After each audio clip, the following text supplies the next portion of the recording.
Bom, e por aqui a gente vai mudar de assunto. O presidente Lula vetou trechos do projeto aprovado pelo Congresso que altera pontos da lei da ficha limpa. A decisão foi publicada no Diário Oficial da União de hoje. O projeto aprovado pelo Congresso alterava pontos da lei. A proposta, que vinha sendo discutida até então, há mais de um ano, pretendia mudar a forma de contagem do prazo de inelegibilidade, que é o período, em que políticos condenados ou cassados ficam impedidos de concorrer nas eleições.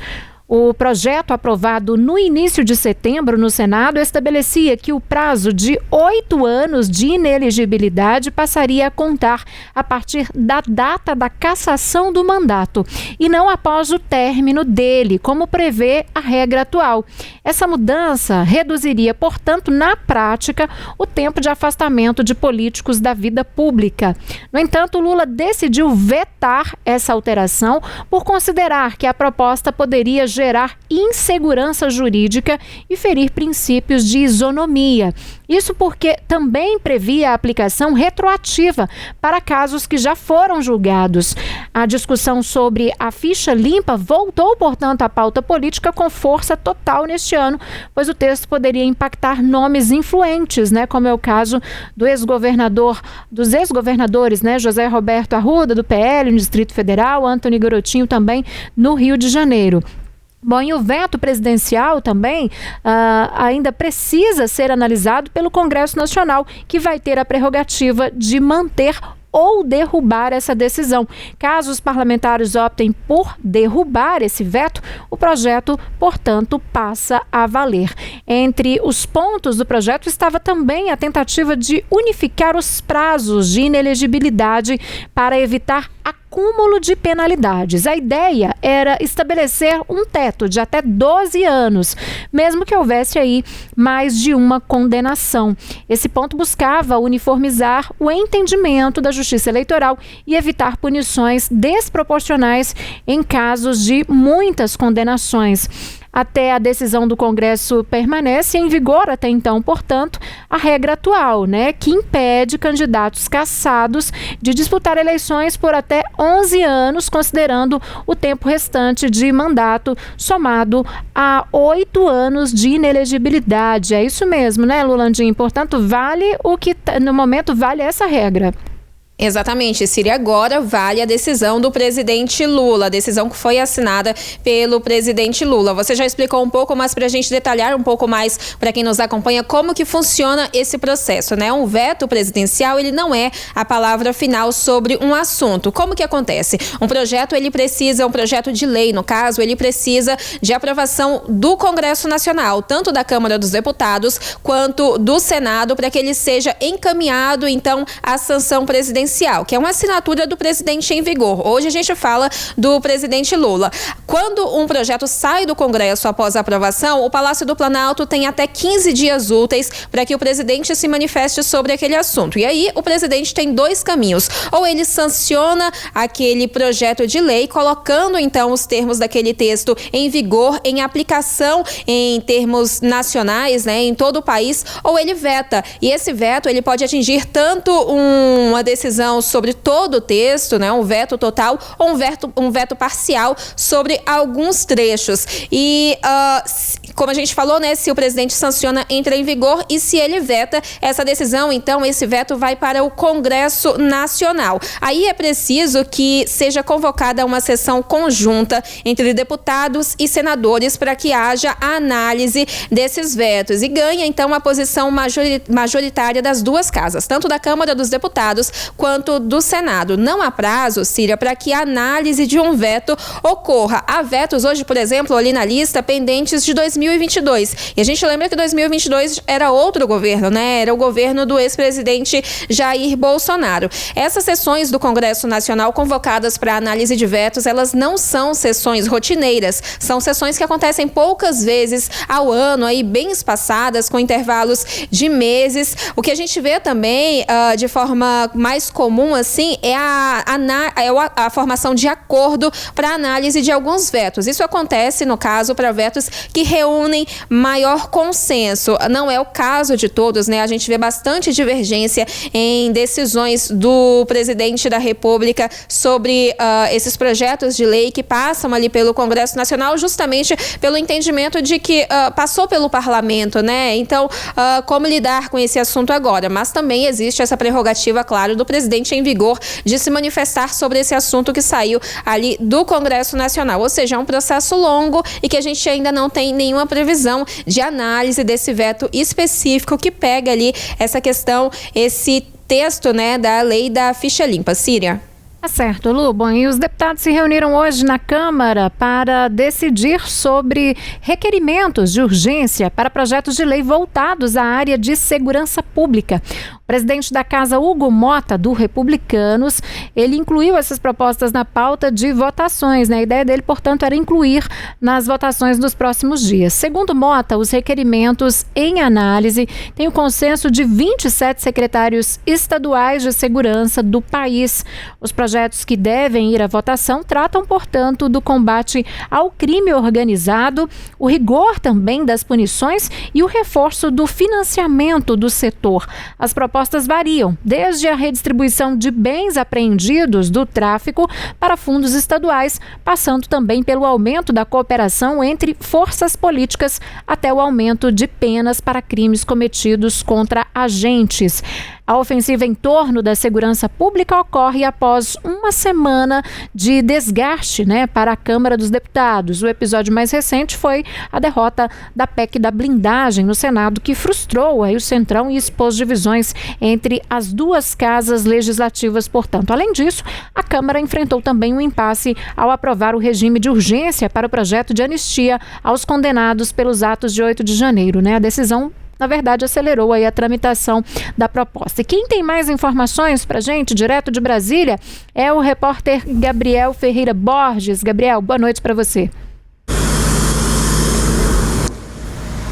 Boa noite, Síria. Desde que a urgência da proposta de dosimetria foi aprovada pela Câmara dos Deputados há 13 dias, né, o relator, o deputado federal Paulinho da Força, do Solidariedade de São Paulo, segue seu périplo de reuniões com as bancadas na Câmara para tentar encontrar um consenso para o texto que deve ser analisado pela Casa, né? Apenas hoje, Paulinho se reuniu com as bancadas do PL na sede do próprio partido aqui em Brasília e também do PSD. O líder do PL na Câmara, o deputado federal Sóstenes Cavalcante, do Rio de Janeiro, reafirmou que o partido deseja apenas uma anistia ampla, geral e restrita, ou seja, que beneficie o ex-presidente Jair Bolsonaro. Ontem, quando veio a Brasília visitar Bolsonaro, o governador de São Paulo, Tarcísio de Freitas, do Republicanos, também afirmou que a proposta que está sendo discutida pela Câmara dos Deputados não lhe satisfaz. O posicionamento também é o mesmo da Associação dos Familiares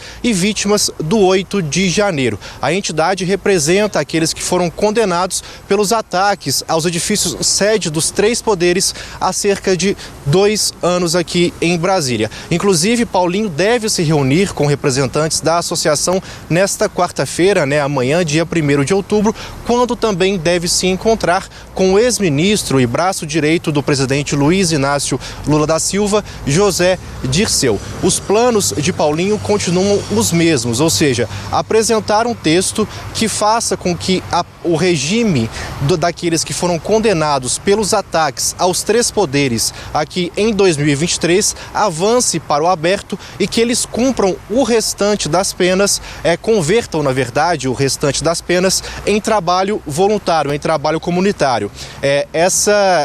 Esse benefício também se estenderia para aqueles que estão foragidos do Brasil, que, pelos cálculos de Paulinho, são em torno de 400 pessoas. Enquanto não houver um consenso em relação a esse texto aqui na Câmara dos Deputados, a proposta ela não deve ir ao plenário. Tanto o Paulinho quanto o presidente Hugo Mota, do Republicanos da Paraíba, eles querem tanto um acordo com as bancadas aqui na Casa, quanto também com o Senado. O temor é que aconteça a mesma coisa que aconteceu com a PEC da blindagem, isto é, uma proposta seja seja articulada e aprovada pela Câmara dos Deputados, chegue no Senado e acabe sendo enterrada pelo presidente Davi Alcolumbre do União Brasil do Amapá, que foi exatamente o que aconteceu com a PEC da blindagem. Enquanto isso, o único item previsto na pauta para os próximos dias é a proposta de isenção do imposto de renda do governo Lula para quem ganha até R$5.000. Síria.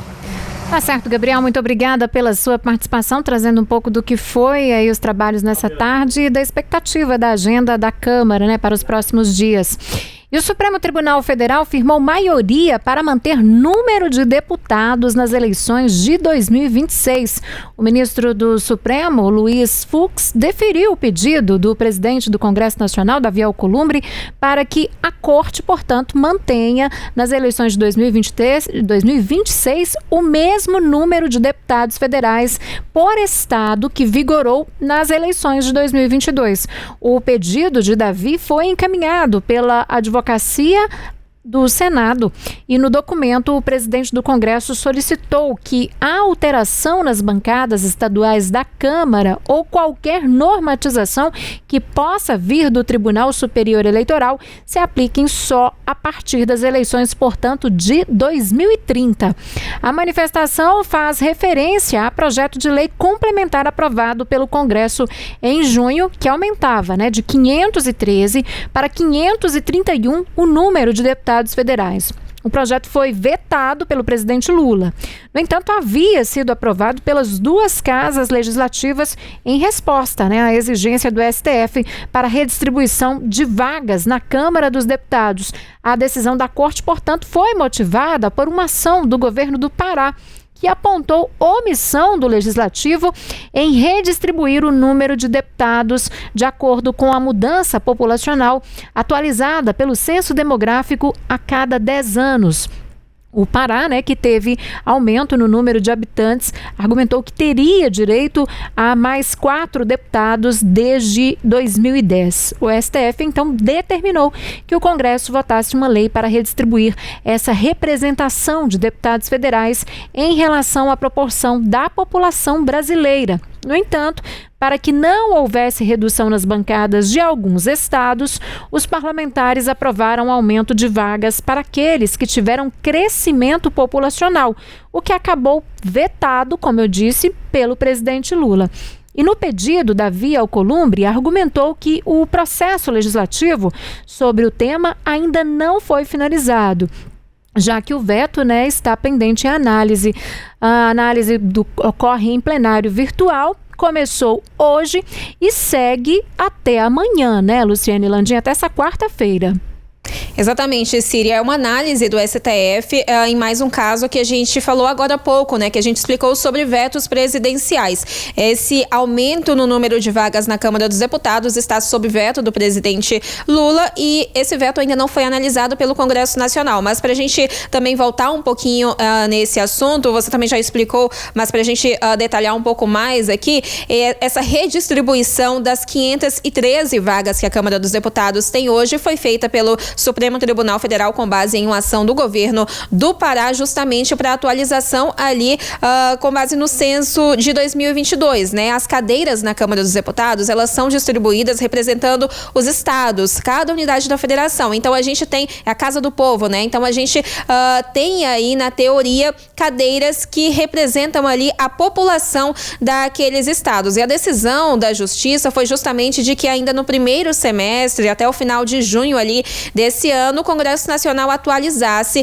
essas bancadas estaduais com base nesse censo. Mas foi a proposta aprovada foi justamente de aumento de deputados de 513 para 531, ou seja, 18 novas vagas, justamente para evitar a redução de algumas bancadas, como era o caso, por exemplo, da bancada da Paraíba, bancada que o presidente da Câmara, Hugo Mota, representa. A gente teve, então, essa aprovação no Congresso Nacional, o veto do presidente Lula depois, e a determinação da Justiça era de que, se não houvesse essa decisão do Congresso a tempo, o Tribunal Superior Eleitoral poderia fazer essa redistribuição pelo número que a gente já tem de vagas, né, o número de cadeiras entre as 513, sem nenhum compromisso de ampliar para 531 vagas. A gente teve então esse pedido do presidente do Congresso, Davi Alcolumbre, que caiu nas mãos do relator, do ministro Luiz Fux no STF. Fux então deu uma decisão favorável, mas esse caso foi levado para análise no plenário, como a gente explicou, né? E o placar que a gente tem hoje, a gente já tem 8 votos para referendar essa decisão. O voto do relator, do ministro Luiz Fux, e também dos ministros Alexandre de Moraes, Cristiano Zanin, Nunes Marques, Carmen Lúcia, Gilmar Mendes, Flávio Dino e Dias Toffoli. Ainda precisam se manifestar os ministros Luiz Roberto Barroso, André Mendonça e Edson Fachin, que assumiu ontem como novo presidente do STF. A gente vai ter esse painel eletrônico aberto, painel no plenário virtual do STF, aberto até a noite de amanhã, para que esses outros 3 ministros se manifestem nesse sentido, mas a gente já tem uma maioria formada sim para que o número de deputados federais não seja alterado nas eleições de 2026. Eleições de 2026 que os eleitos tomam posse ali somente em fevereiro de 2027. Síria.